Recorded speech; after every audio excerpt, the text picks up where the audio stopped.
Hey guys, tonight we begin with the remarkable lives and incredible resilience of medieval peasants. The everyday heroes who, despite the odds, managed to survive some of the coldest and most brutal nights in history.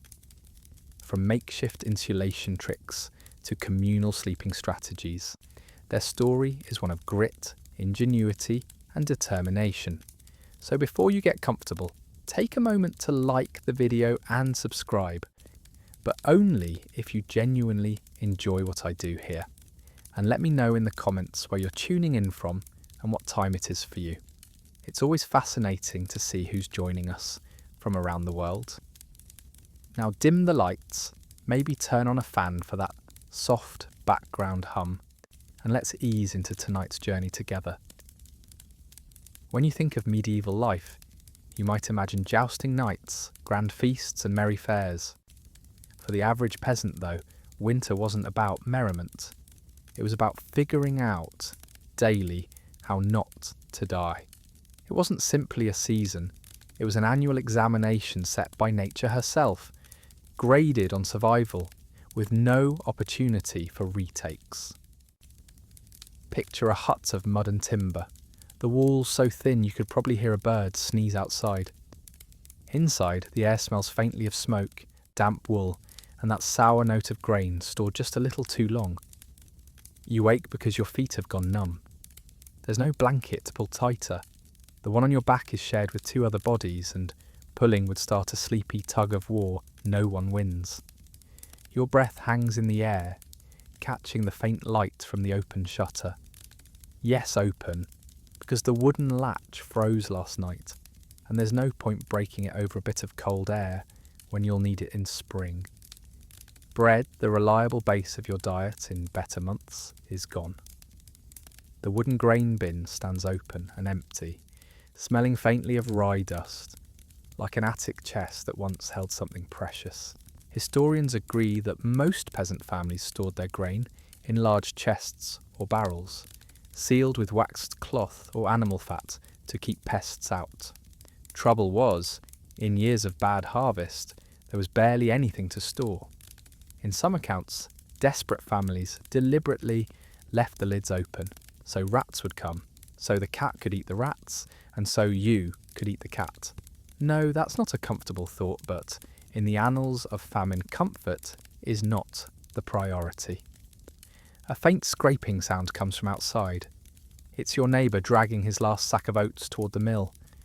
Rumour has it he's watering them down before grinding to make the flour stretch.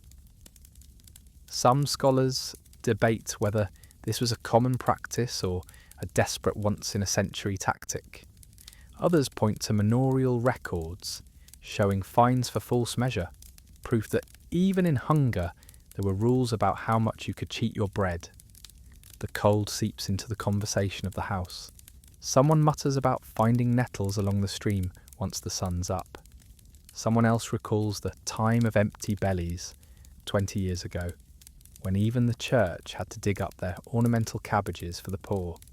That apparently is not a metaphor.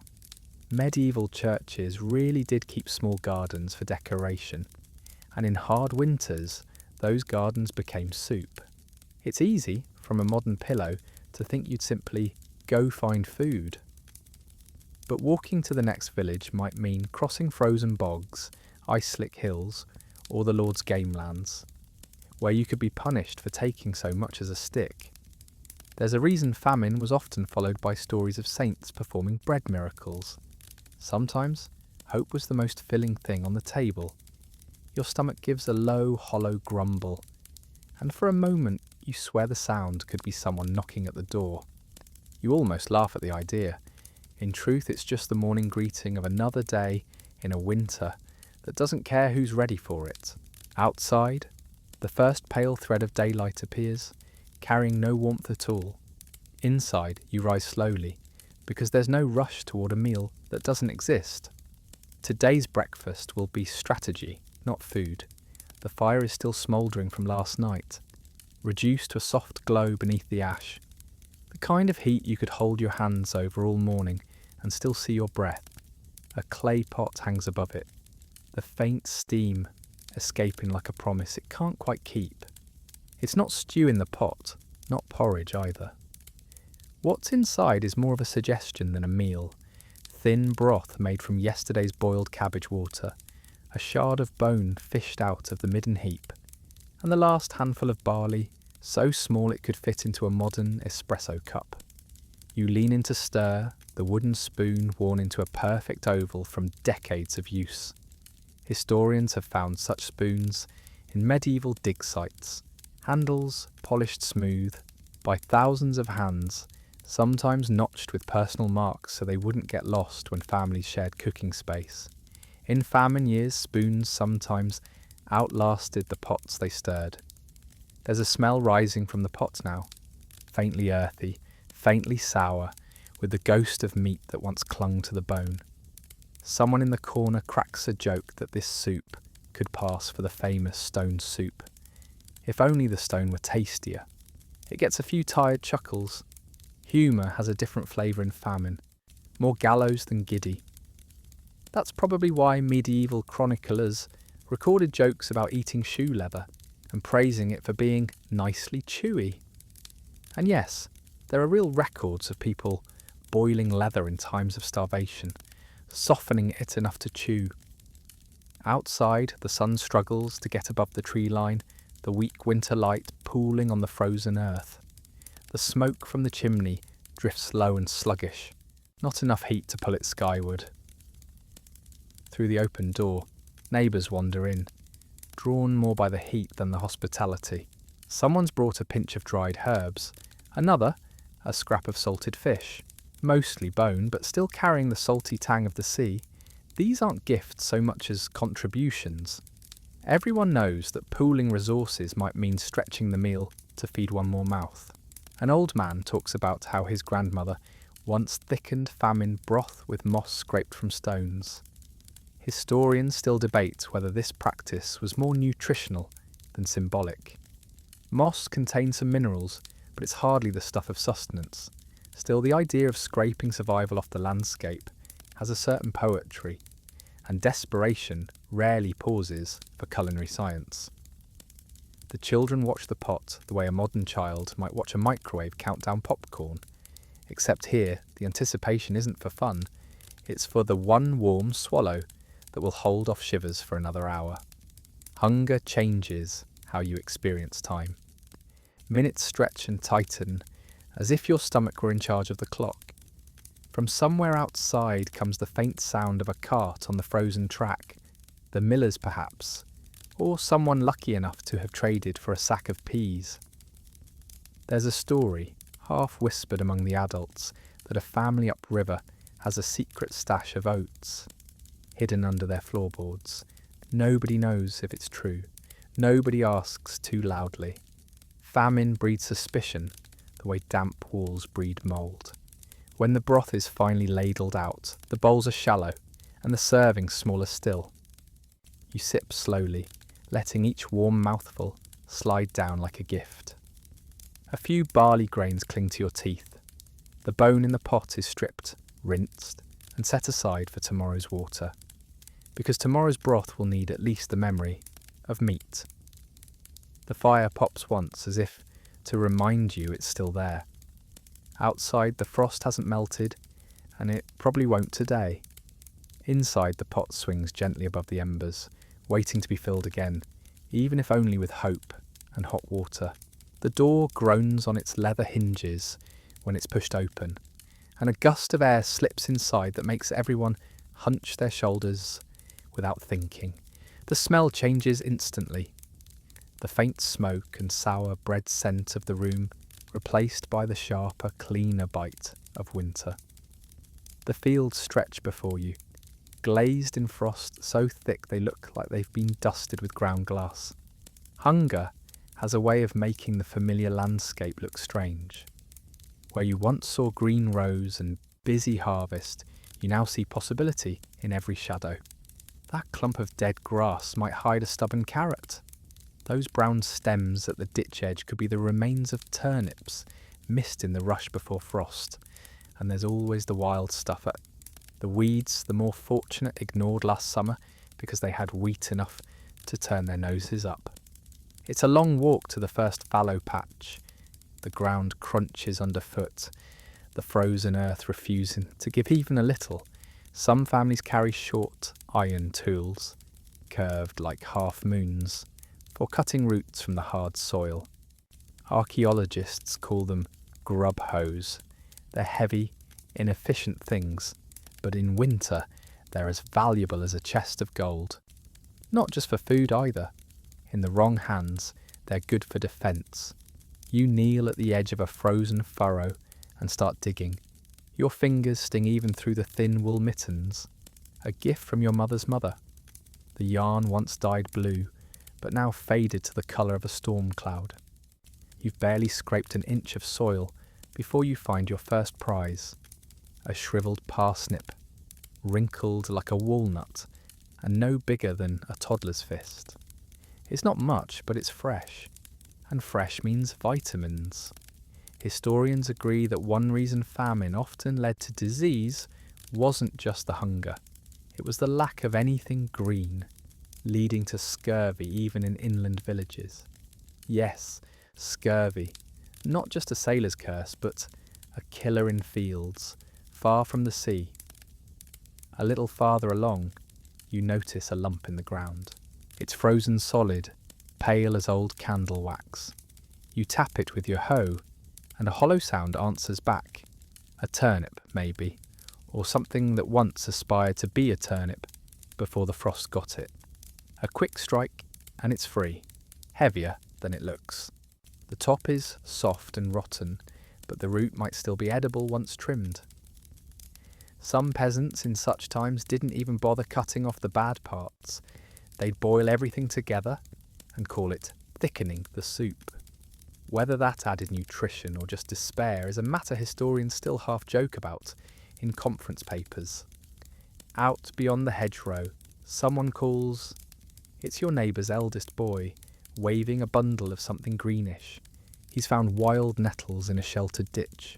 They sting through the cloth when touched bare-handed, but once boiled, they lose their bite and taste faintly like spinach. Nettles are one of those famine foods that seem to divide opinion. Some claim they're delicious with a bit of salt. Others remember them as the taste of desperation itself. The sun doesn't rise much higher. Winter light in these latitudes is lazy. A pale disk wandering low along the treetops.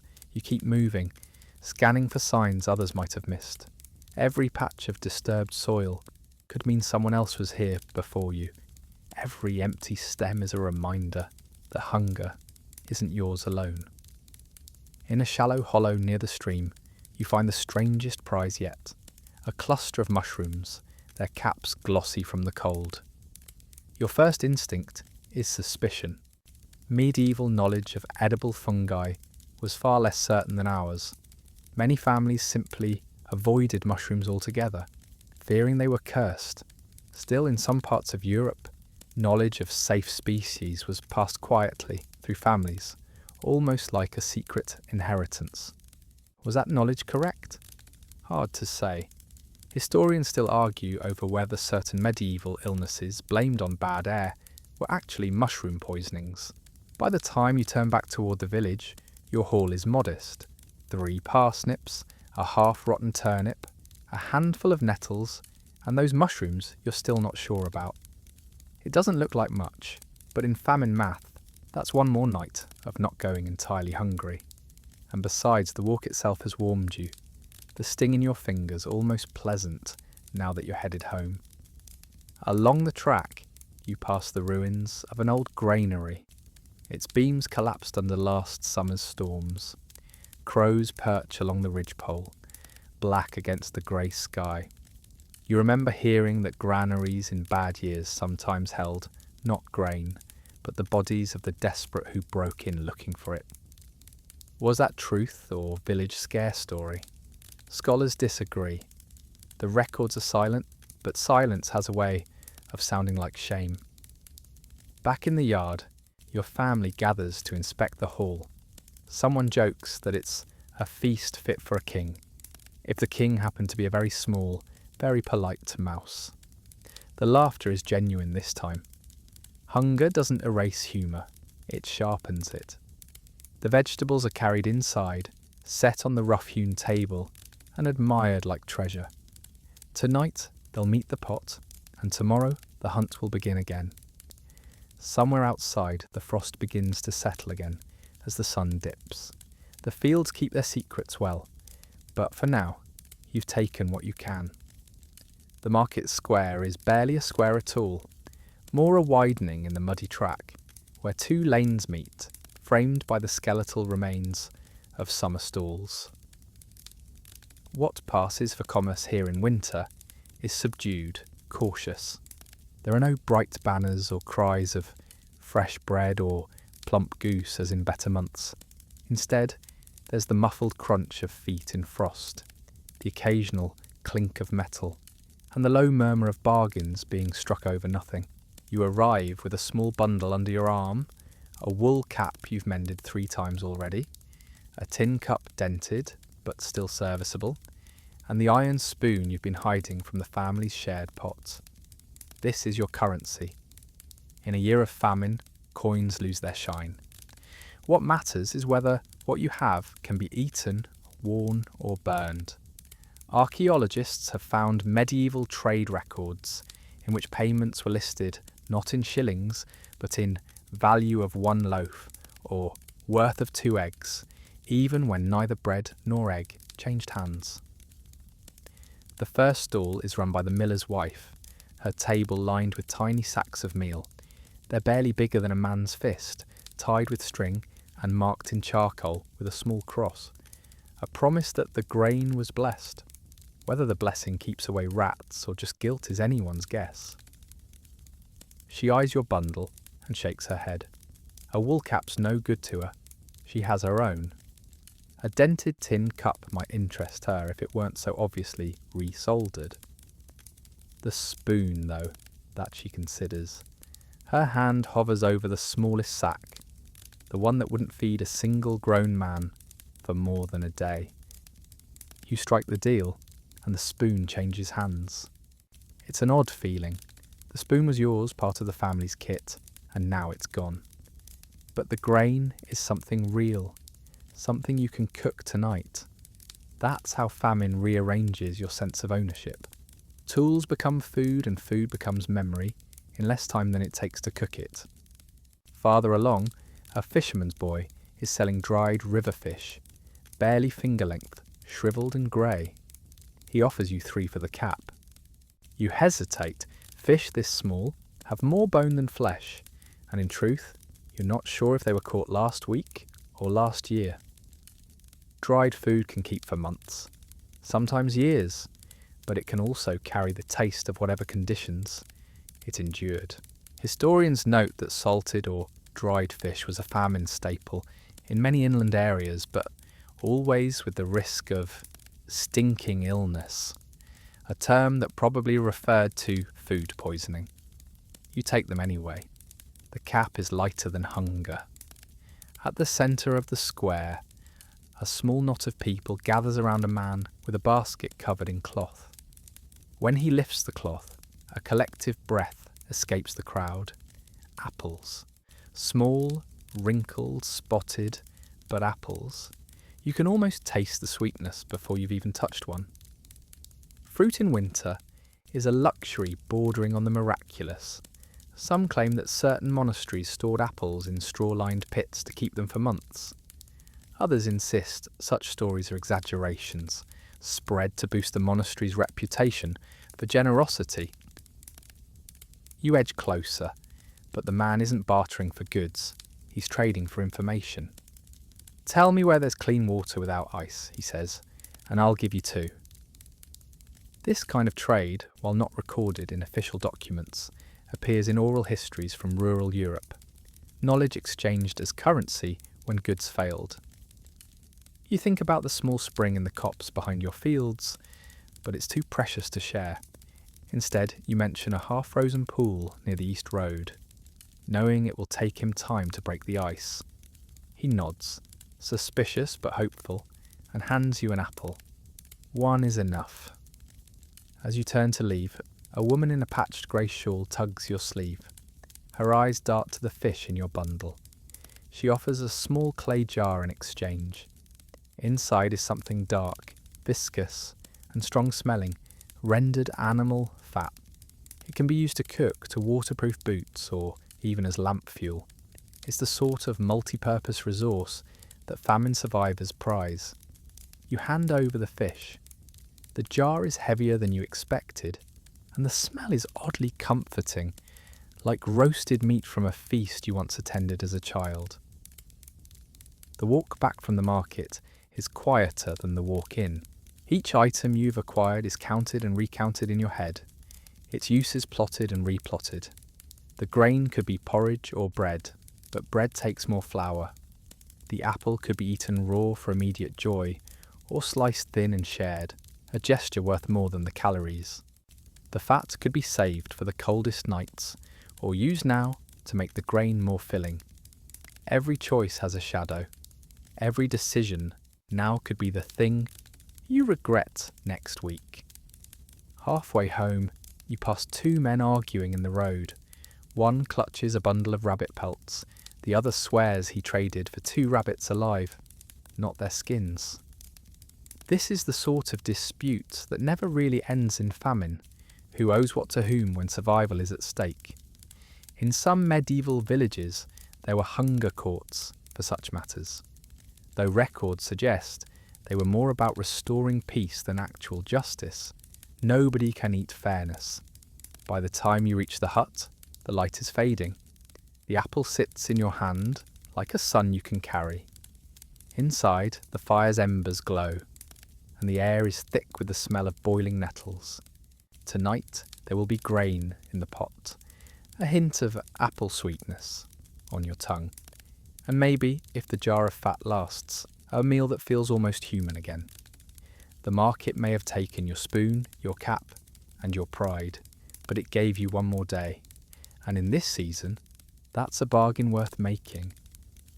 The forest is darker than the open fields, the air colder in that way shadows can be in winter, damp, close, almost as if the trees themselves are holding their breath.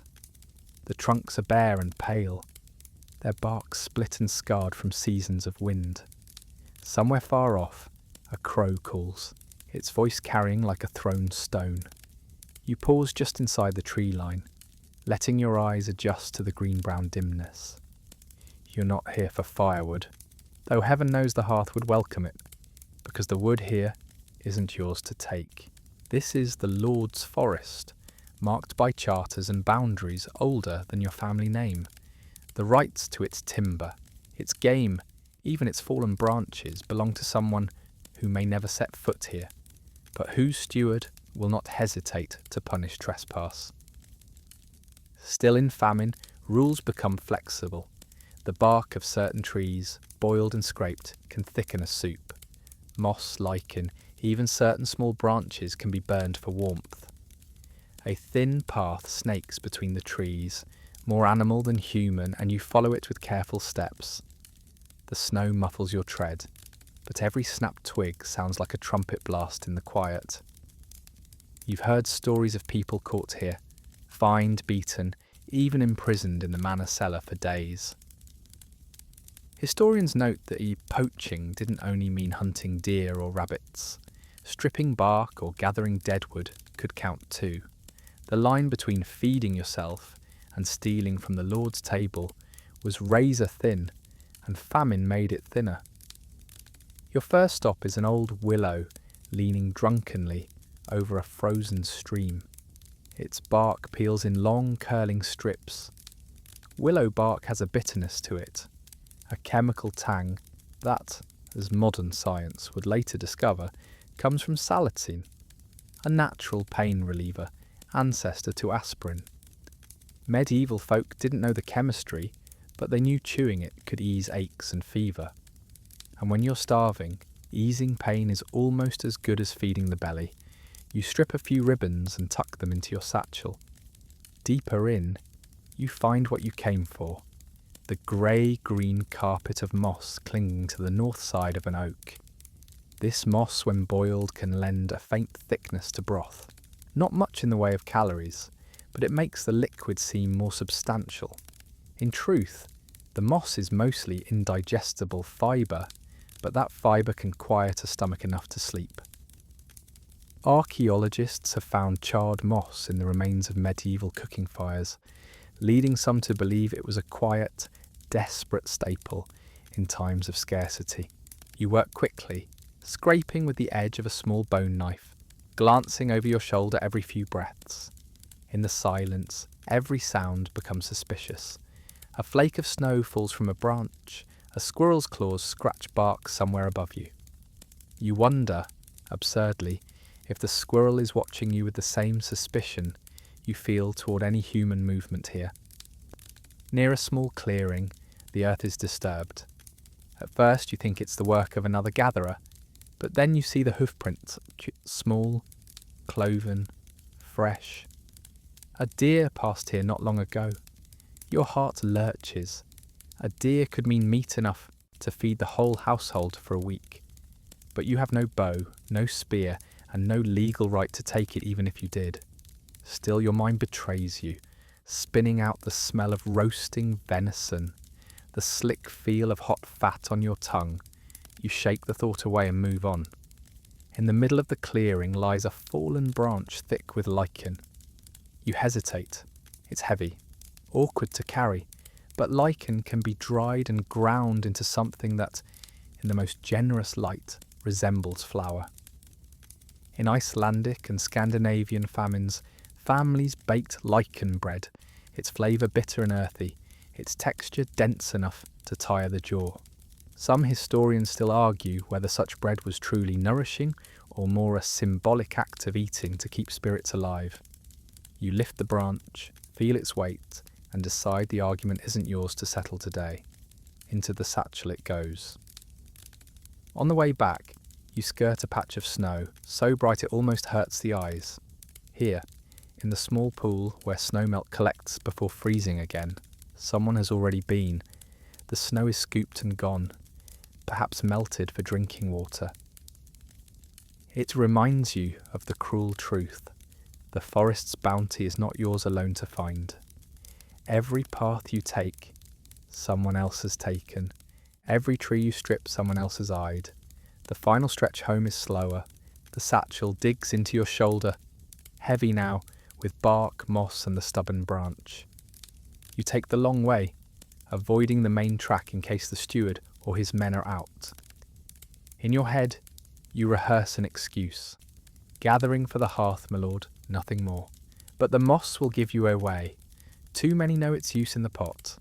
Back at the hut, you drop the satchel by the hearth, and the room fills with its scent, damp, woodsy, with a faint note of bitterness. Someone laughs softly and says it smells like the Lord's forest in here. For a moment, the irony is enough to make you smile. Later, when the moss is boiling in the pot, and the bark has been set aside for tea, you will think about how much risk you took for something so slight. But for now, you've brought home more than you left with, and that's a victory famine rarely grants. And somewhere out in the forest, the deer still walks. A reminder of the meal you can't take, the law you can't break, and the hunger that doesn't care either way. The well stands at the edge of the village, like an old sentinel, its stones slick with frost, the ropes stiff with ice. In better seasons, its bucket is lowered and raised dozens of times a day, laughter and gossip mingling with the splash of water against wood. But now, in the deep bite of famine winter, it's visited less often, each trip made with care and a kind of ritual respect. The water isn't poisoned, but the risk is still there. Sickness travels more easily when bodies are weakened, and in the Middle Ages, a bad stomach in February could be as deadly as a sword in June. You approach with the iron hook slung over your shoulder, the one tool in the house that still feels sturdy enough to trust. The path is slippery, packed down by the cautious steps of others. Around the well's mouth, frost feathers grow in delicate spikes, beautiful enough to make you pause despite the cold. It's almost cruel. nature decorating the very place you dread leaning over. The first tug on the rope tells you what you already suspected. The bucket is frozen halfway down. Someone's tried before you. You can see where the rope fibres are dark and stiff, pulled taut against the edge. You work it slowly, afraid of snapping it. In famine years, a broken rope can be the difference between life and death. Historians have documented entire villages where the well rope was mended with braided hair when hemp ran out, a detail that sounds like legend until you've seen the brittle plaits in museum cases. It takes nearly 20 minutes of rocking the bucket before it breaks free with a muffled crack. When you haul it up, the water inside is tinged with a faint brown, sediment from the stirred bottom. You frown. You'll need to let it settle or strain it through cloth before anyone drinks it. Even in famine, muddy water is no kindness to an empty stomach. Dysentery, the bloody flux as chroniclers called it, could sweep through a household faster than hunger itself.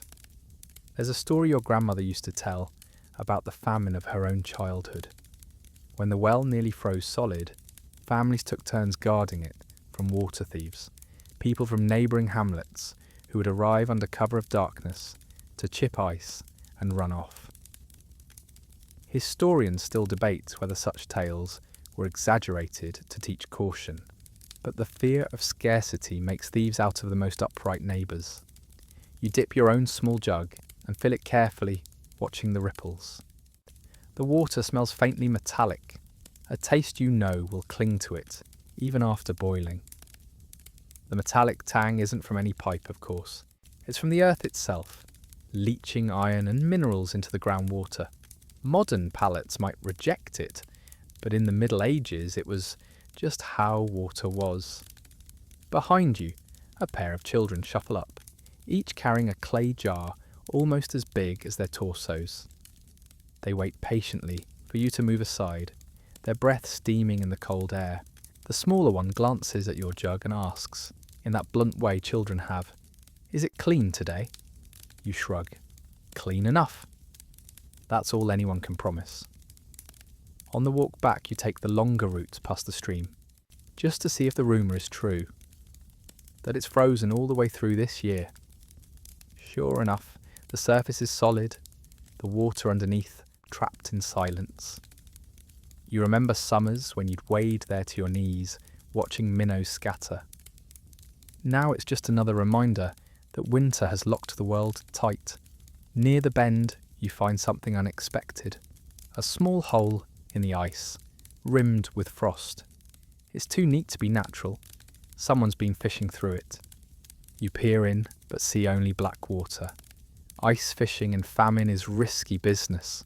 A slip could mean drowning before anyone even knew you'd gone. Yet hunger makes gamblers of cautious men.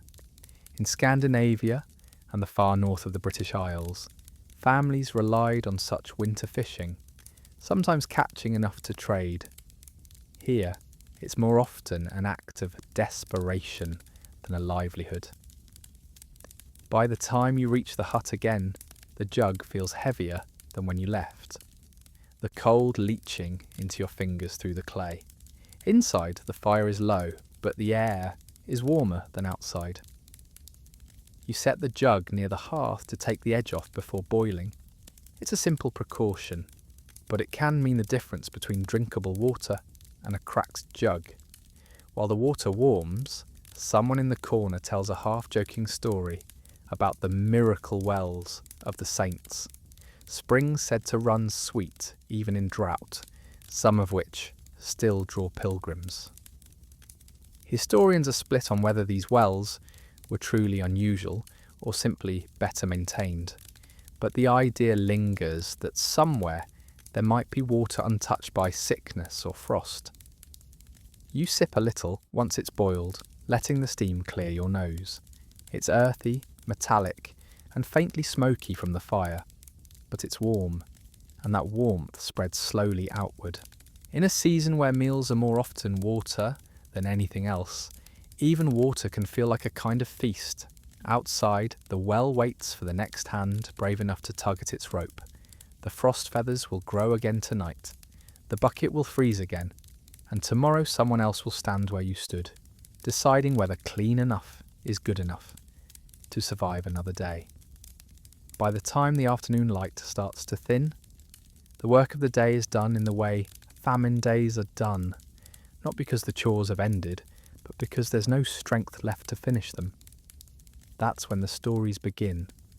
Not loudly, not with the boisterous swagger of summer nights when beer flows and bellies are full, but in the slow, measured way people talk when their bodies are conserving heat and energy.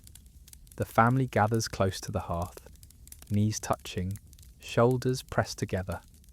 The fire is low, fed more with imagination than fuel. The pot above it steams gently, not from food but from water-steeping nettles into a pale green tea. And as the steam curls upward, someone starts the first tale of the evening. It's about a fox, clever, hungry, always one step ahead of the trap set for him. In the story, the fox tricks a rich merchant out of his bread by pretending to be a dying pilgrim. The room chuckles in the right places, because everyone knows someone who fits both parts, the sly fox and the gullible merchant. Tales like this are older than the famine and will outlive it. Historians point out that fox stories appear in oral traditions across Europe, often as stand-ins for humans, bending rules in hard times. A child pipes up to ask if the merchant ever got his bread back. The storyteller shrugs. No one ever gets their bread back, he says, and the answer hangs in the air a moment too long. Then, as if sensing the weight, someone else jumps in with a different kind of story. A saint's miracle, this time. Saint Bridget, they say, turned a single piece of butter into enough to feed a convent. The butter was spread on every slice of bread in the village, and none of the slices seemed any thinner for it. Historians debate whether the Bridget story is an Irish Christian adaptation of older pagan tales, but in Famine, the origin doesn't matter. What matters is the image. Endless butter, endless bread. The children shift closer, eyes wide, because the story is more than magic. It's the possibility of a world where hunger ends in an instant. That's the point of these evenings. The stories fill the space where supper should be. They stretch minutes into hours, holding off bedtime just long enough for exhaustion to overtake hunger. Someone tells the old rat as roast tale, where a desperate farmer skins and cooks a fat rat, seasoning it with the last pinch of his wife's herbs. He serves it to an unknowing guest, who declares it the finest chicken he's ever eaten. The punchline is ugly, but it gets a laugh anyway. There are records of such things, not just in medieval Europe, but across famine histories worldwide. Rats were sometimes fattened deliberately in lean years, though whether this was common practice or an act of last resort remains an open question among historians. The laughter fades and an older woman begins a ghost story. Not the kind with rattling chains, but the kind where the dead walk in during supper, sit down and quietly eat from the pot. It's meant as a warning against greed. If you hoard food, the restless dead will take it from you. Scholars have traced variations of this tale from Scandinavia to the Mediterranean, suggesting it travelled with traders, missionaries, or perhaps just human imagination's need to make hunger moral. As the stories layer over one another, you start noticing patterns. In every fox trick, someone gains food. In every miracle, food is multiplied. In every warning, food is taken away. Hunger seeps into the bones of the tales just as it seeps into the bones of the people telling them. There's a pause in the conversation while someone tends the fire. The crackle fills the gap, and for a moment, no one speaks. Then a quiet voice starts a new tale, one you've never heard. It's about a winter so cold the river froze solid from bank to bank, and the fish trapped beneath the ice could be scooped out by hand. The teller swears it's true, that his grandfather saw it himself. Others shake their heads, arguing over whether such a freeze is possible. Historians themselves are divided on these miracle freeze stories.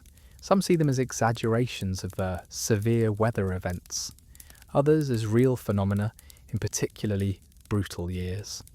The kettle hisses softly, and the tea is poured into shared cups. It tastes like warm grass and smoke, and it slides down your throat with a comfort out of proportion to its flavour. The warmth loosens tongues. Someone remembers the year the monastery's bees died, and how the monks gave away the last of the honey in tiny spoonfuls.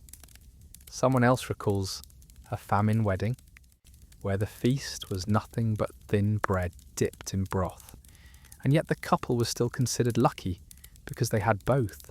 Every story told tonight will be told again before winter ends, and each telling will shift slightly. A fox becomes a wolf, a merchant becomes a miller, a rat becomes a rabbit. Historians call this the folk process, but in the room it's just life. Stories aren't meant to be exact, they're meant to be useful. The youngest child has fallen asleep against her mother's knee, the rhythm of the voices and the hiss of the fire working better than any lullaby. Outside, the wind rattles the shutters, and the snow starts again, a fine whispering fall that promises more cold in the morning. Someone makes the last joke of the night. If we tell enough stories about bread, maybe it will appear in the pot. The laugh that follows is soft, tired, and just a little hopeful, because in a place where hunger rules the hours, even a story can be a kind of meal, thin but warm. The goat stands in the yard, looking at you with those rectangular pupils that always seem to know more than they should. Her coat is patchy from winter, her ribs showing just enough to remind you she's living through the same famine you are. She noses the snow where the grass should be, sighs, yes, sighs, and looks back at you, as if to say, "We both know why you're here." This is the day the family has been putting off for weeks. Each time you've counted the dwindling meals, someone has pointed to her and said, "Not yet." She gives milk after all. Not much these days, but enough for a thin cup every other morning. That milk has gone into the pot for the youngest child, mixed with ground barley or oat husks to make a pap so bland it might as well be called wet. Still, it's kept him alive, and that's why the debate today feels heavier than any snow on the roof. Inside, the argument starts as it always does, not in shouting, but in the kind of low, taut voices that say everyone's been thinking the same thing for too long. One person points out that the goat hasn't been producing much milk anyway. Another says that if she's slaughtered now, there will be meat enough for at least 3 days, maybe longer if it's dried. Someone else reminds the room that once she's gone, she's gone. Historians note that livestock in the Middle Ages were rarely thought of as companions the way modern pets are, but famine had a way of shifting even the most practical attitudes. Records from manorial rolls show fines for destroying breeding stock, because lords wanted to keep the animal population alive for future productivity. Yet in private, families sometimes ignored those rules when the choice was between the future and tomorrow's meal. You glance out the window at her again. She's nibbling the edge of a wooden bucket, more from boredom than hunger, a habit goats have held on to across centuries. Somewhere, in the mess of your thoughts, you remember hearing about people in the Highlands who kept their goats inside the house during the coldest weeks, both for the heat they gave off and the watchful eye they could keep on them. That warmth alone could keep a child alive in the night. The debate shifts to practicalities. If the goat stays, she'll need feed you can barely spare, dried leaves, leftover husks, anything you can find. If she goes, you'll need a sharp blade, time to prepare the meat, and the willingness to face the act. This last part hangs unsaid in the air. Hunger can make people talk about killing like it's just another chore, but when it's in front of you, warm and breathing. The knife weighs more than its metal. An older voice in the corner, your grandmother's, reminds everyone of the famine 30 years past. Then the family had 2 goats. They kept one and slaughtered the other, thinking they'd balance the scales. By spring, the surviving goat had died of cold, and the family entered summer with neither meat nor milk. Think long, she says, not just hard. You step outside, pulling your shawl tighter. The goat ambles over, expecting perhaps a handout of wilted greens. Her breath steams in the air, and you notice the frost clinging to the hairs around her muzzle. She leans her head against your thigh, not affection probably, just seeking warmth. Still, the weight of it makes your stomach knot. There's an obscure detail you once overheard from a passing peddler. In parts of Eastern Europe, desperate families during famine were known to shear their goats, twist the hair into rough yarn, and trade it for grain rather than kill the animal. Historians aren't certain how common this was, but it makes sense. A living goat can give more than meat if you can keep it alive long enough.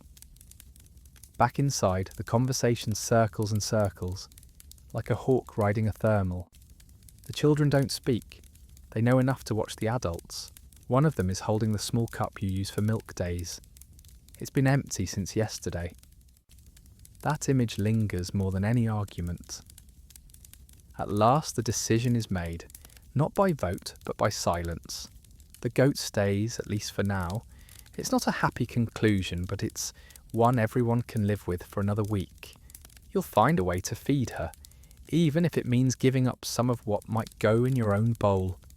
Later, you see her again in the yard, lying in the shallow spot she's cleared in the snow. The sun, weak as it is, warms her side. You wonder if she has any sense of her narrow escape, or if she's simply grateful for the pale light. That night, the thin puppy for the youngest is made with water instead of milk. He eats it anyway, too young to remember the difference. Outside, the goat sleeps on, dreaming whatever it is goats dream. Maybe summer grass, maybe nothing at all. And you, lying awake, can't shake the feeling that in sparing her, you've bet against the odds. But in famine, survival is just a long chain of such bets, each one made in the hope that spring will arrive before your luck runs out. The smell hits before you see the pot. Not the warm, heavy scent of stew that speaks of full pantries and lazy afternoons, but something sharper, stranger, a mix of boiled leather, bitter herbs, and smoke. It's the kind of smell that makes a modern stomach hesitate, but here in the famine winter, it makes mouths water. Inside, the room is hazy with steam. The pot swings over the fire, suspended from an iron hook, blackened by years of smoke. A glance inside reveals the contents: strips of old leather softening in the water, a handful of nettle leaves, and a grey lump that, if you squint, could be bread. Or it could be a scrap of dried root that's been around long enough to learn humility. Nobody in the room pretends this is a feast, but there's no shame here either. Boiled leather isn't a rumour or a punchline. It's a known famine food, recorded from the Middle Ages right up into modern sieges. Tanner's scraps, old harness straps, even the soles of shoes would be boiled to soften them, the resulting broth flavoured with anything on hand. Modern chemistry says the nutritional value is almost nothing, but in a world where an empty stomach is a worse enemy than bad flavour, almost nothing is still something. Someone stirs the pot with a spoon whose handle is wrapped in cloth to keep it from burning fingers. As the leather rolls lazily in the bubbling water, a child asks if this is the same broth as yesterday. The answer, yes, but refreshed with herb, is met with a resigned nod. In famine cooking, the pot never truly empties. It's topped up, boiled down, and stretched again, day after day. Historians sometimes call this perpetual soup, or everlasting broth, a practice found in households rich and poor. In bad years, the same base might be reheated for weeks, the ingredients changing only when someone managed to find or trade for something new. A woman enters carrying a bundle wrapped in cloth. She opens it to reveal 2 flat, dark discs, bread if you're willing to stretch the definition. They're dense, heavy as stone, and they smell faintly sour. She explains, almost apologetically, that they were baked with ground pea pods and rye husks, stretched with sawdust to make the flour go further. Yes, sawdust, and not as unusual as it sounds. In times of famine, all kinds of fibrous plant matter found its way into bread. In Northern Europe, bark flour, made from the soft inner layer of pine or birch, was a known, if desperate, ingredient. Whether it provided nutrition or just bulk for the belly is still debated by historians. The bread is broken into small pieces and dropped into the pot. It sinks quickly, absorbing the broth. Someone jokes that it's the only thing that's eaten better than the people this month. The humour is dry, but it gets a laugh. The kind of laugh that's half relief, half defiance. In the corner, an older man works with a small mortar and pestle. He's grinding something that smells pungent and faintly metallic. Nettle seeds, he says, and a little ash. Ash? He explains that a pinch of wood ash in the pot can add minerals, potassium, calcium, to make up for what's missing from the diet. Historians know this trick was used in various cultures, though whether it was for genuine health or just habit isn't always clear. The practice is frowned upon now, but here it's just another tool in the kit of survival. The talk around the fire drifts toward other strange meals.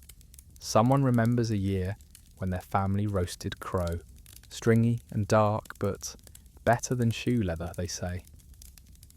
Another recalls eating boiled nettle roots, which left their hands stinging for hours. There's even a story about a village downriver that tried making soup from dried fish skins left over from the Lord's kitchen. The skins were boiled until they dissolved into a gelatinous broth, thick enough to coat the tongue. Whether this is admiration or disgust in the telling is hard to say. The leather is ladled out, first 1 strip per person, followed by a scoop of broth. The bread chunks have gone soft, breaking apart in the liquid. You take a mouthful and chew slowly. The leather has the texture of overcooked mushroom and tastes mostly of whatever herbs have been used to disguise it. The bread is dense and faintly gritty, the sawdust making itself known with every bite. But it's warm, and it slides into the belly with a weight that feels, for now, like satisfaction. An older woman, perhaps sensing the thin line between grim and grateful, tells a story about a man who once bragged he could live a whole year on nothing but black broth. When pressed, he admitted the broth was just water boiled with soot scraped from the chimney. No one's sure if she means it as a joke or a warning. Historians might classify it as a famine tall tale, the kind that blurs truth and mockery. As the pot is scraped clean, plans are made for tomorrow's meal. The leather scraps will go back in with more water. Someone might try to find more nettles, or maybe barter for a marrow bone from the butcher. The marrow would cloud the broth, make it richer and, in the minds of the hungry, turn it into something almost like real stew. By the time the bowls are licked clean, the smell of boiled leather lingers in the air, clinging to clothes and hair. It's not unpleasant anymore, just part of the season's atmosphere, like the smoke in the rafters or the cold that creeps under the door. Later, as the fire dies down, you realise that today's meal, strange as it was, has done its work. You won't go to bed full, but you won't go to bed hollow either. In a winter like this, that's as close to luxury as you're likely to get. Somewhere outside, the snow starts again, soft and steady. Tomorrow, the world will be whiter, quieter, and just as hungry. And when the pot swings over the fire, it will hold whatever can be found, be it meat, moss, or the memory of both. Snow doesn't just fall in famine winters. It moves in like an uninvited tenant, settling into every gap, pressing itself into the seams of life, until you can't remember what the air felt like without it. By early evening, it has already started creeping through the gaps in the roof, not in great drifts but in slow deliberate sifts, a dusting that falls straight down, catches in the corners, and melts into damp spots on the packed earth floor. You notice it first on the blanket, a scattering of white that sparkles in the lamplight before, soaking into the wool, someone shakes it off, muttering about needing to climb up there in the morning to patch the thatch. But everyone knows that's a lie told for comfort. No one is going to climb onto a snow-slick roof in the dead of winter unless the hole is so big you can see the moon through it. Repairs belong to warmer months, when hands are steadier and straw isn't frozen into sharp, useless spears. The snow comes in other ways too. It blows in under the door no matter how tightly it's barred, swirling in little spirals across the floor until someone sweeps it into a corner. The corners are already damp, the snow there melting into small dirty puddles that freeze again by morning. A wooden board has been laid across the worst of the draught, held in place by a stone. It does little except make everyone feel they've done something. In famine years, keeping warm is as much about illusion as insulation. You huddle close to the fire and tell yourself it's enough, even when you can feel the cold pressing in from behind. Heat is a fleeting thing, easily stolen, and snow is a thief with endless patience. Someone brings up the old trick of hanging wet cloth over the door to catch the snow dust before it blows in. The cloth freezes solid in less than an hour, but it does slow the draft. Historians have found references to such improvised barriers in manorial accounts. Rags set in ye entry, often noted as a sign of extreme hardship, since cloth was too valuable to waste unless the cold was truly unbearable. The fire tonight is small, just a few sticks and a piece of split plank saved from the broken cart. Wood is too precious to burn freely. In some villages, the poorest families were known to buy fire rights from their wealthier neighbours, paying to cook their food over another's hearth rather than burn their own scarce fuel. Whether this was charity, exploitation, or simply another way to survive depends on who's telling the story. You can see your breath in the air between you and the fire. It fogs in the light, curling like the steam from the pot earlier in the day. In the far corner, frost is forming on the inside of the wall, tiny white crystals clinging to the wattle and daub, a reminder that the boundary between indoors and out is a matter of inches. The sound of the snow changes as the night deepens. At first it's the soft hiss of flakes landing on thatch and frozen earth. Then it becomes a faint creak and sigh as the weight on the roof grows. In some winters, roofs have collapsed under snow's steady accumulation, the thatch snapping inward, spilling cold into the heart of the house.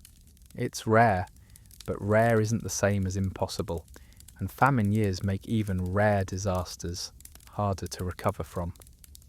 Someone jokes in a low voice that the snow has come to collect its rent for all the warmth you've stolen from it. The room chuckles because the thought feels absurd and true all at once. Medieval humour often ran along those lines, turning nature into a landlord, a tax collector, a feudal lord of its own. You pay what you can in sweat and cleverness, and still it demands more. To keep spirits up, an older woman starts telling the story of the year the snow never stopped. She describes how it buried fences, blocked doors, and made the village look like nothing more than a scattering of small mounds in a white field. She says the people dug tunnels from house to house, and that no one saw the sun from December to March. Historians argue whether such continuous snow stories are exaggerations, but there are climate records from the Little Ice Age suggesting that in some years they might be closer to truth than fiction. Around the fire, the talk turns practical again. How to keep the snow out of the grain bin, how to make sure the animals, such as they are, have shelter. Someone mentions piling manure against the outside wall for insulation, a trick as old as farming itself. It sounds unpleasant, and it is, but in winter, you learn to think of manure as stored summer heat. The ammonia burns the nose, but the wall behind it stays warmer. Archaeologists have even found layered remains of such piles pressed into the foundations of ancient farmhouses. The snow continues its quiet work. A fine dust sifts down the chimney, mingling with the smoke. You brush it from your lap and watch it melt against your skin, leaving a cold that sinks deeper than the drop of water itself. It's the sort of cold you feel in your bones, the kind that doesn't just visit, it settles in, waiting for a moment of weakness. By the time you lie down for the night, the snow has piled up against the outside of the door, muting the world beyond. The cold presses in from every direction, yet the air inside feels still, as though the snow has sealed the hut into its own small bubble. There's a strange comfort in that, as if for a few hours the outside world can't touch you. Tomorrow, of course, you'll have to push the door open against its weight, sweep the floor again, shake the blankets. But tonight you listen to the muffled hush of snow on the roof and tell yourself it's keeping the worst of the wind at bay. In a season where survival depends on the stories you tell yourself, that one will do for now. The last candle sits in the centre of the table, like a treasure on display, not because it's made of anything rare, but because of what it means. Light. It's short, squat, and lopsided from years of melting and cooling in uneven drafts. The wax is a patchwork of colours, drippings from other candles collected and remelted, with flecks of ash and stray fibres caught in its sides like fossils. It's a strange thing knowing this will be the final one. Not forever, perhaps, if spring comes early, if the market in the next town is selling them cheap, if the bees survive and the next summer's honey is good. But perhaps doesn't give much light in the meantime.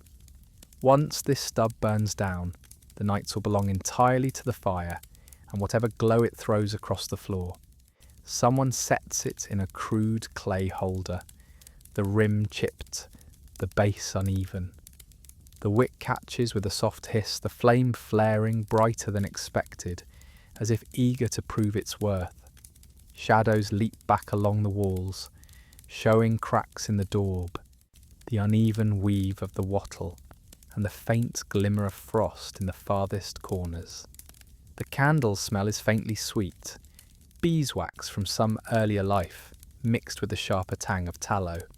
In a good year, candles might be made from pure beeswax burning clean and fragrant. In famine years, most are tallow, animal fat, often mixed with scraps of other materials. They smoke, they sputter, but they burn, and that's what matters. Historians tell us that for many medieval peasants, candles weren't everyday objects at all. Firelight was the norm. Candles were for feast days, church ceremonies, or those rare moments when night work couldn't be put off. In some places, candle stubs were taxed or rationed, with the best beeswax reserved for the church. You can see why. A beeswax candle will burn twice as long as tallow, and barely smoke at all. But most households, like this one, have to make do with what they can pour, mould, or scavenge. The light changes the room in ways the fire doesn't. Firelight dances wildly, flickers with every shift of the wood, throwing faces into sudden relief, and then back into shadow. Candlelight is steadier, quieter, almost contemplative. It makes the room feel smaller but safer, as if the flame were holding the walls together. Tonight, it becomes the focus of all conversation. Not directly, but in the way everyone glances at it between words. You talk about who will be awake to tend the fire later, about how much grain is left, about whether the spared goat, can make it another month. But the candle is always there, silently counting down the hours in the slow consumption of its own body. An older man, whose voice tends to wander into stories without warning, begins to speak about candle nights from his youth. He says in the worst famine his family ever knew, the village rationed candle use to exactly one night a week in winter. On those nights, the whole household would gather, not to work but to simply sit in the light, tell stories, mend clothes, and remember what life looked like without shadows pressing in. It made the candle last longer, he says, and it made the week shorter.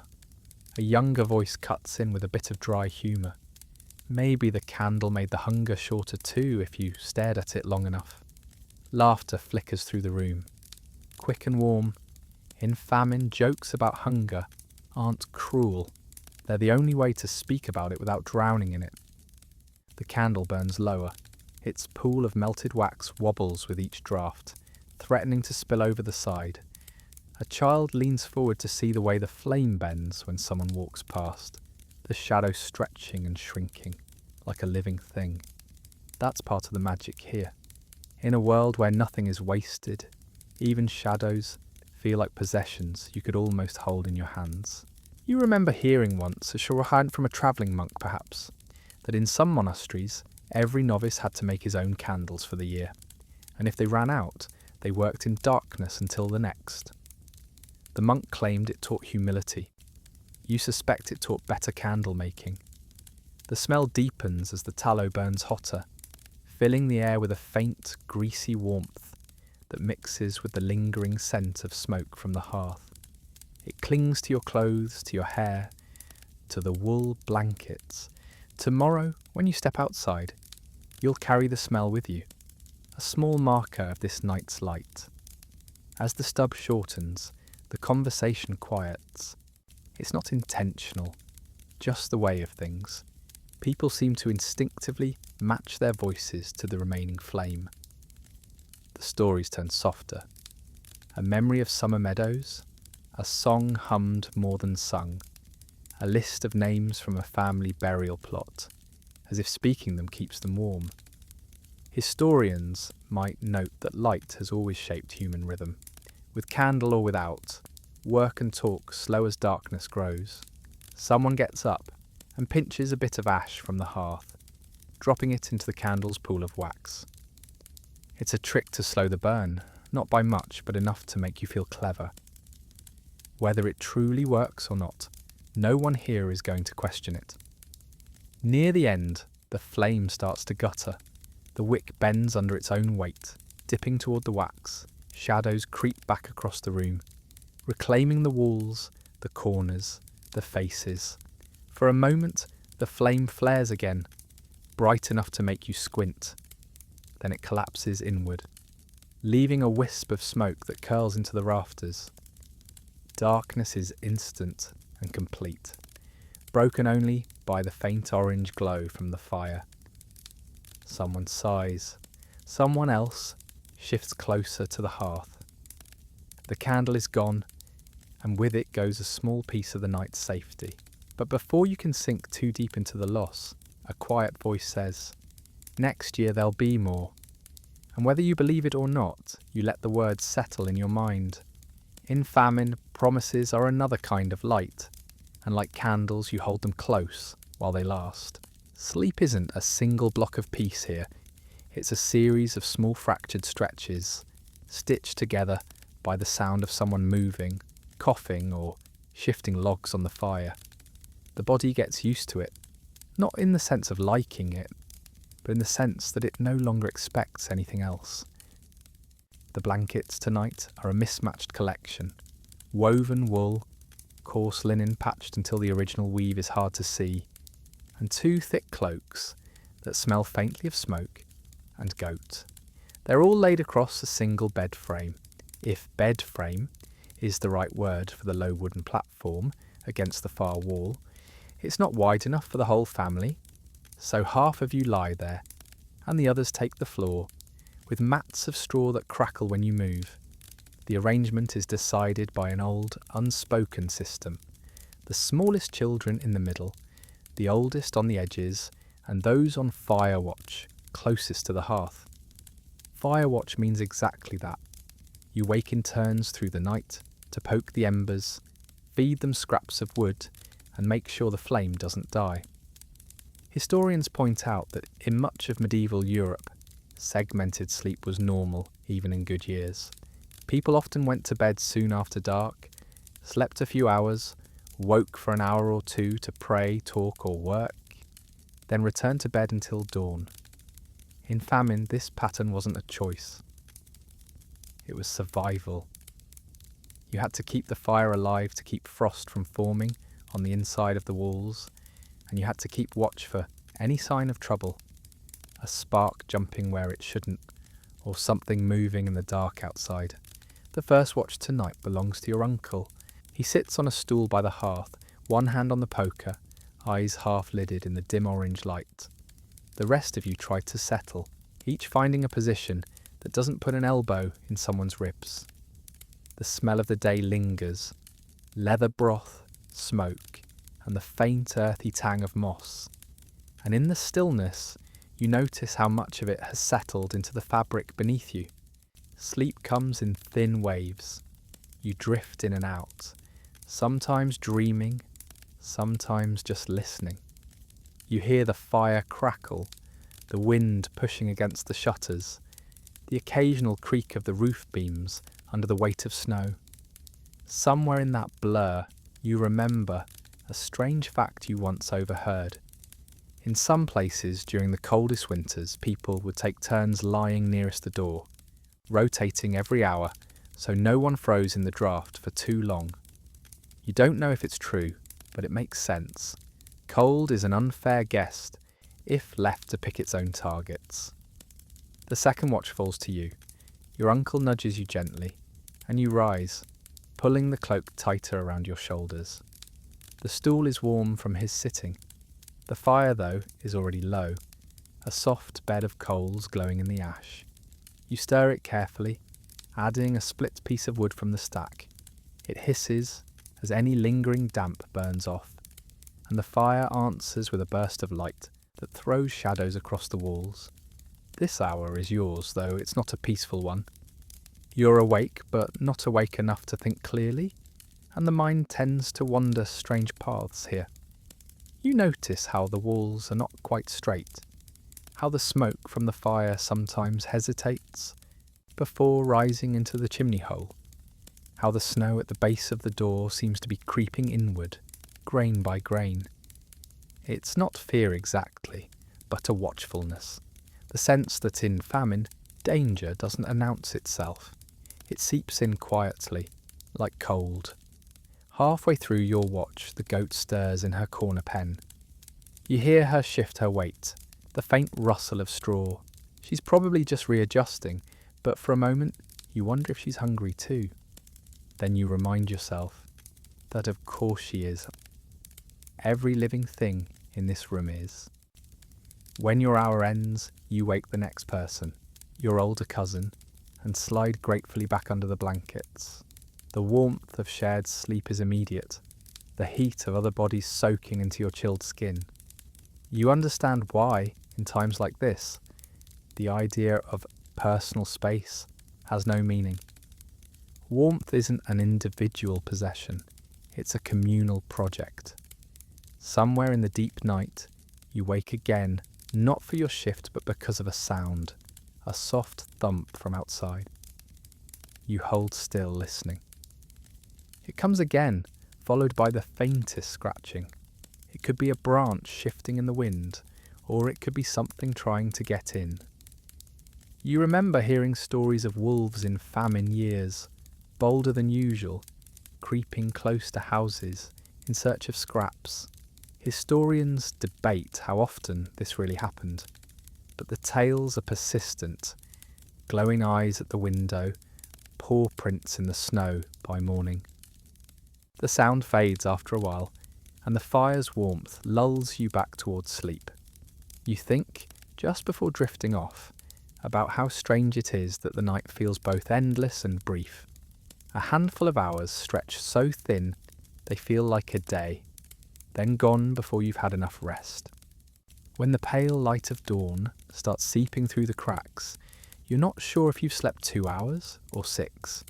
Everyone stirs at once, as if some silent signal has gone around.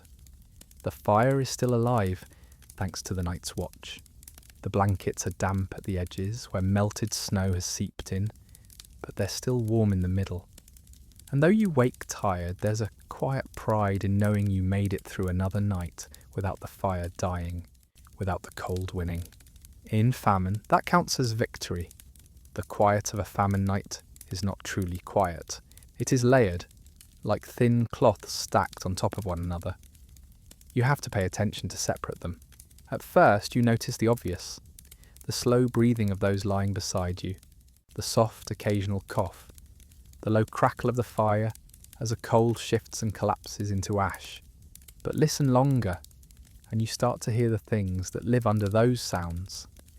The first layer is inside the hut itself, a faint, rhythmic groaning as the roof timbers expand and contract in the cold, the brittle snap of frost creeping deeper into the wattle walls, the restless shifting of the goat in her pen, punctuated by the quiet clink of her tether.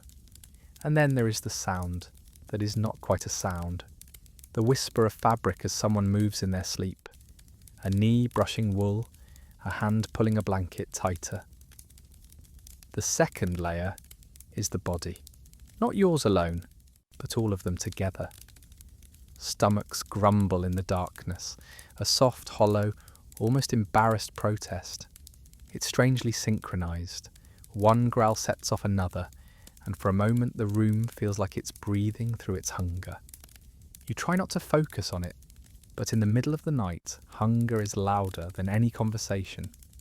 Historians who've studied famine diaries, rare as they are, often point out how people remembered the sound of hunger almost as vividly as its ache.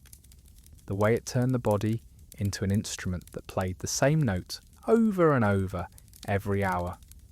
Then there's the third layer, outside. The wind tonight moves differently than it did during the day, slower, heavier, as though carrying the weight of snow across the fields. You can hear it curl around the corners of the hut, whistling softly at the gaps, testing them. It is not the fierce roar of a storm, but a constant, deliberate pressure, like someone circling the walls, running a hand along them, looking for a way in.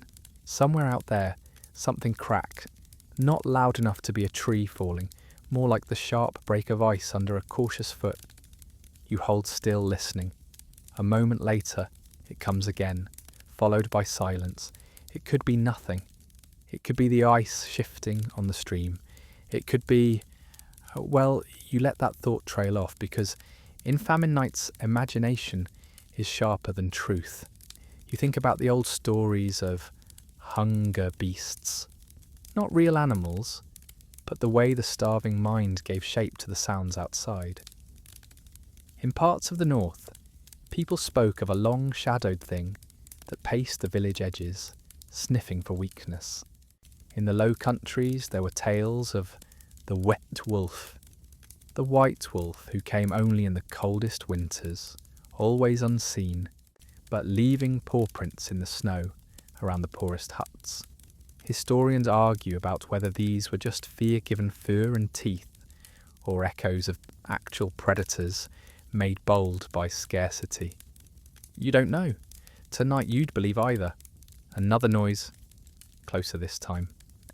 A soft scrabble against the outer wall, then a pause.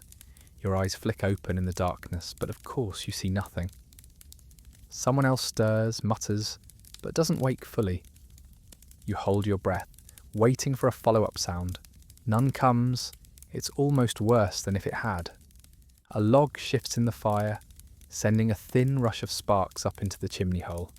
The orange light briefly sketches everyone's faces in the dark, pale still, except for the occasional twitch that sleep brings. You realise that here, in this narrow pool of firelight, you can account for every living thing you care about. Whatever's outside belongs to the night, and it can have it. You roll onto your side, trying to will your mind into stillness. The fire's warmth brushes the front of your face. The back feels a slow seep of cold. Somewhere between the two, you hover, half dozing. And then comes another sound, so faint you might have missed it if you hadn't been waiting for something. A kind of faint crackle, but not from the fire. More like crunching, snow underfoot, deliberate, unhurried. It moves past the wall near your head, keeps going, fades toward the back of the hut. You picture the yard, the pen, the bare trees, the low drifts. You picture a shape moving there. You tell yourself, it could be a fox, they come close sometimes, looking for scraps, even in daylight. It could be a neighbour checking on something, though why anyone would do that at this hour is a mystery.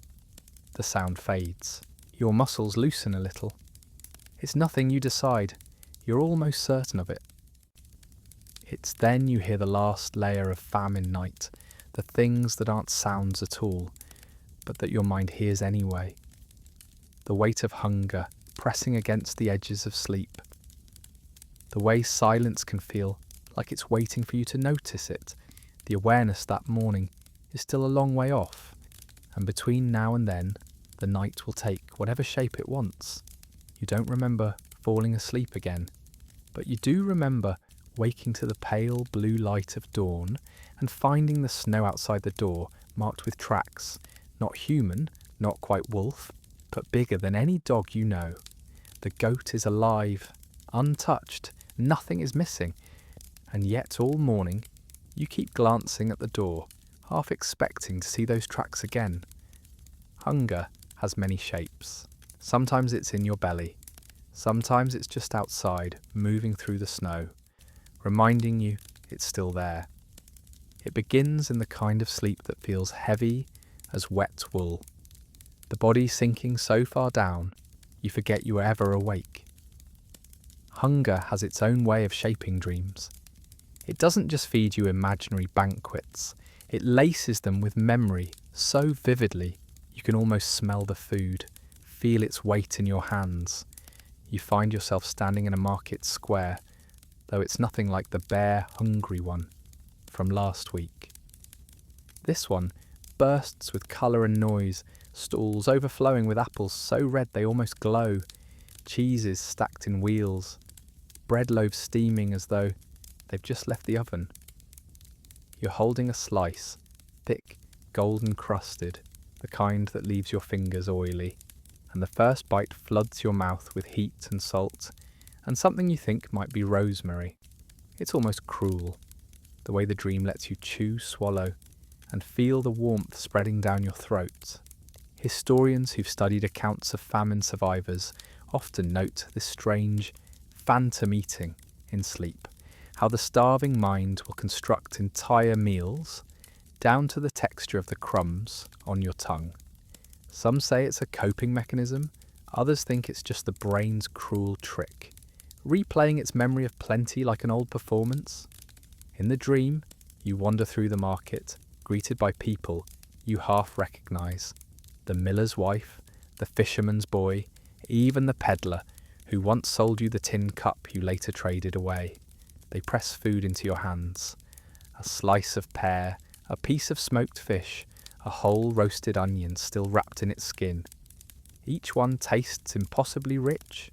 Each one makes you hungrier, not less. Then as dreams do, it shifts. You're no longer in the market, but in a wide hall, the kind from the stories, are long tables, candles in iron holders, the smell of roasted meat, so thick in the air, it clings to your clothes. People are laughing, singing, tearing bread with their hands. Somewhere near the end of the table, a woman is slicing what looks like a pie, its crust flaking under her knife. You push closer, drawn by the smell, but when you reach her, the pie is gone, and the table is bare. Historians still debate whether famine dreams are shaped more by longing or by loss, whether they show you what you crave or what you've already been denied. You suspect it's both. The scene shifts again, and you're outside in the summer fields. The air is warm, the grass soft under your bare feet. You're carrying a basket that grows heavier with every step. First a handful of berries, then mushrooms, then ears of corn, until it's almost too much to hold. The sun is low, golden, and the horizon smells of harvest. You can hear someone calling your name from far off, and you turn toward it, and wake with a start, heart pounding, mouth dry. The cold is the first thing you notice, the kind that settles into your chest and doesn't leave. The second is the disappointment, sharp as any pain. There is no bread, no fish, no basket, just the dark rafters above, the low glow of embers and the sound of someone turning in their sleep. For a long moment you lie still, letting the dream fade at its own pace. Hunger dreams never leave quickly. They cling, like the scent of cooking that isn't there. You almost laugh. The cruelest part is that even in your dreams, you never got to eat your fill. In the corner, someone murmurs in their sleep, and you wonder if they're dreaming of food too. Chances are they are. In famine, dreams are communal in their own way, everyone's mind wandering the same empty table. You pull the blanket tighter around your shoulders, trying to catch the last warmth before morning comes. Your stomach grumbles, a sound that somehow feels louder after the banquet you just imagined. It's almost funny, almost. Outside, the first thin light of dawn begins to slip between the cracks in the wall. Another day waits. The dreams market square, its feasts and summer fields dissolve completely, replaced by the frost, the snow, and the work ahead. And yet, part of you holds on to it, not the food itself, but the way it felt to see it, smell it, believe for a moment it was yours. Maybe that's the only real feast you'll get this winter. Maybe it's enough to carry you through the next hours. The pale light is thin enough to look like it's been strained through cloth. It slides into the hut reluctantly, touching the edges of the room before it dares fall across the sleeping bodies.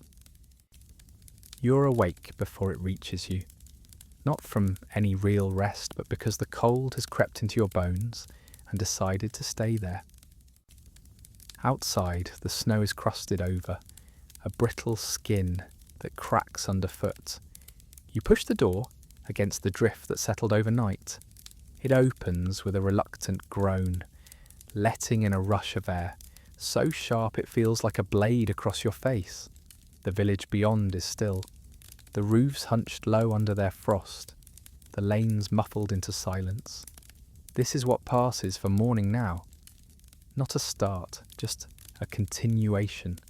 The fire is coaxed back to life from last night's embers, its smoke curling lazily toward the roof hole.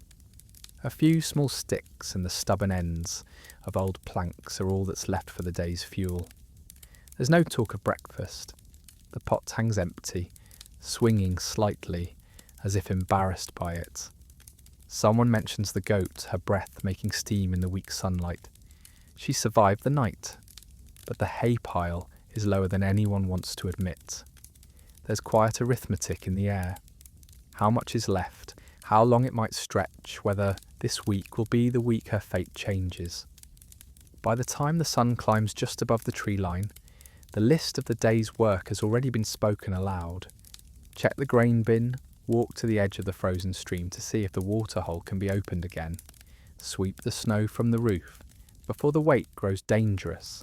They're all small tasks, but together they'll take the day. That's how famine fills the hours, not with grand struggles, but with a chain of small ones you can't afford to drop. On the way to the stream, you pass the old granary. Its door hangs crooked, the hinges rusted through in spots. Inside there's nothing but the smell of old rye and a few broken sacks chewed by mice. You stand in the doorway for a moment, remembering years when the floor was covered in grain, the air warm with its dry, dusty scent. Those years feel impossibly far away now, like they happened to another village entirely. At the stream the ice is thick, but not unbroken. A few sharp blows with a wooden mallet clear a narrow hole.